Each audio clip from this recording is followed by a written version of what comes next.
रूपा we Sudhakar, आपको किसी ने दिल से याद किया है, please pick up the phone.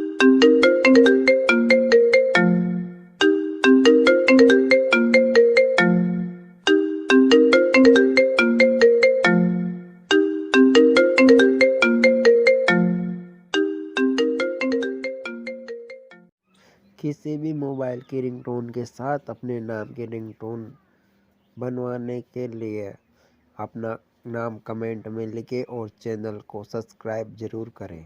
आपको रिंगटोन अच्छी लगी हो तो चैनल को सब्सक्राइब जरूर करें, वीडियो को लाइक करें और ऐसे ही रिंगटोन बनवाने के लिए कमेंट करें। Thank you.